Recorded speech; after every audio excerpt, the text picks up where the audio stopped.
We are here today with three members of the board of AsiaIntervention: Professor Tan, Chief Editor, Dr. Naber, Consultant Editor, and Dr. Eng, Consultant Editor as well. Thank you for being with us today. The journal has been launched 2 years ago during Asia PCR 2015. Professor Tan, could you tell us why there is a necessity of having a journal in Asia? I think there must be at least three major reasons why we should have Asia intervention. As we know, the Asian populations are quite different from Western populations, be it in terms of the cardiovascular risk factors profile or in terms of response to drugs or devices.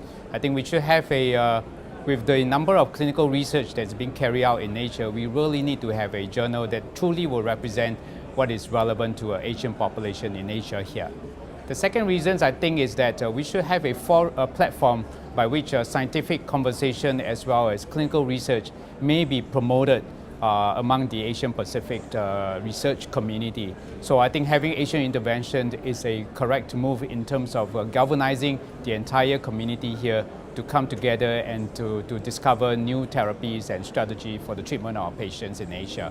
And the third reason for having Asia intervention is that we want to promote this global visibility of Asia's research in the world platform. So hopefully Asia intervention will eventually reach out to a wide audience, not just in Asia Pacific region, but to the entire world, where we can really showcase our expertise and research findings.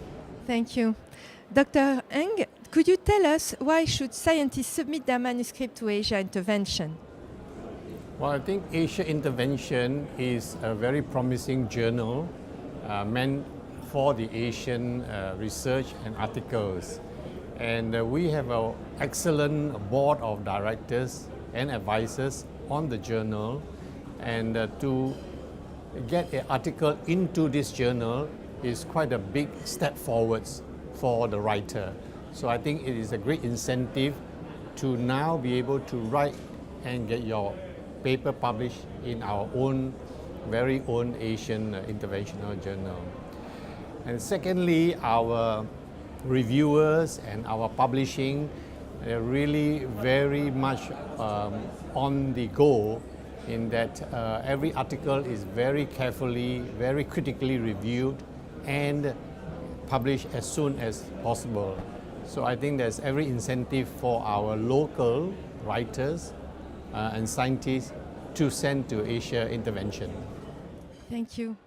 And finally, Dr. Naber, what are the plans for the journal in the future? Well, yes, Asia Intervention has been in the last month very successful, I have to say, and the awareness in the community raised substantially. So the next steps, we are waiting for the response of PubMed to be listed. This is eagerly awaited, but I see no reason why this should not happen very soon. The next step after that is logically we are looking for impact factor. Our sister journal Eurointervention was very successful at that, and since it's the same team, I'm not doubtful that Asia Intervention will be successful as well on this step. And then we have to deal, the number of submissions is increasing. We will have to deal with the number of submissions and need to structure that. And one final point is maybe no future anymore. It is also reality, since from today I'm very proud to announce that the journal is partnering with APSIC to be the official journal of APSIC, which I think is a major step, and it really underlines that the journal is in the community and is carried by the community, and I'm very proud that we have the chance to announce that.